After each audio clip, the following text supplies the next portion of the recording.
I'd like to share with you a really simple concept that I believe is really important for us to think about in our coaching.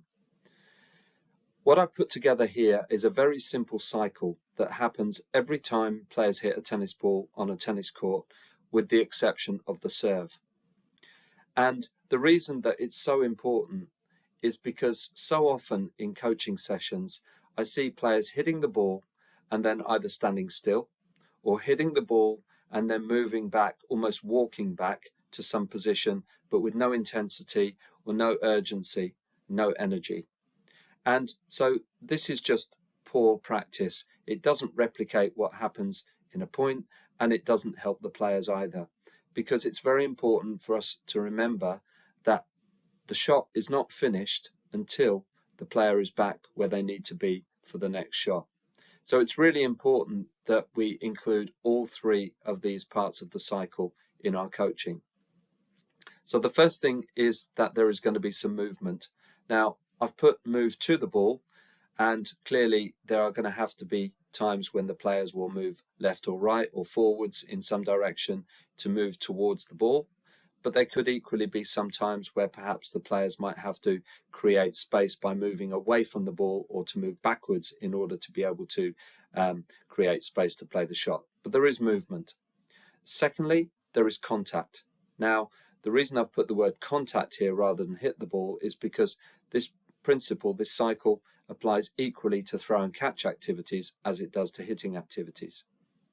So we would expect that the players will either catch the ball with their hands, maybe they'll catch the ball with an object like a cone or something, or they will make contact either with their hand or with the racket, but there will be contact. And then most importantly, as far as this little presentation is concerned, there is recovery or repositioning. And this is the part which is quite often either poorly done or completely ignored.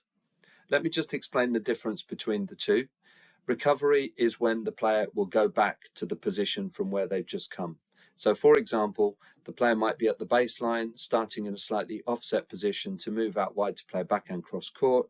They'll hit the backhand and then they'll recover back to that same offset position for the next shot. Repositioning is when the players will take up a new position according to where they've just come. So for example, the player plays another backhand and this time the player approaches down the line, and then clearly the player is not going to go back to that same starting position, but they're going to take up a new position somewhere in the midcourt or closer to the net. So that's repositioning. And it's really important that our players understand that the shot is not finished until the players have either recovered or repositioned, and then they can start the movement to the next shot, and that cycle starts all over again. Let me just show you some short videos just to illustrate the point. This one is from one of our programs or our partners that we work with in Finland, and you'll see here a coach giving a very simple demonstration to a group of kids. You can see the large spot here just on the singles tram line. There's not an awful lot of movement in this demonstration, but the coach at this end is recovering back to that central position by the spot, and there's a very clear message there for the kids. Two girls in the lesson having a go at this activity. There are lots of things that you will see that you think you might like to improve with the way that they play, but the purpose of this activity is that the girls remember to recover back to that central position. So here we go. Girl in black moves out, she plays a forehand and she's straight back in, having recovered. Okay, very simple activity, but really important in order to be able to allow players to play stroke sequences or sequences of shots in the court. This one is from one of the programs that we work with the partner in Egypt. These players are red court players, but of a slightly higher level.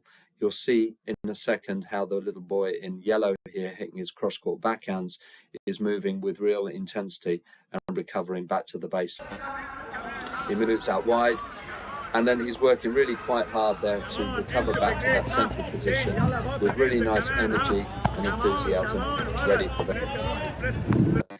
So really simple messages, but so important that we incorporate this into our coaching, and that the players understand that there are three elements to the cycle. First, that they move to the ball or perhaps away from the ball. Secondly, that there is contact. And then thirdly, please make sure that you require your players to recover or reposition with purpose and with energy after every shot.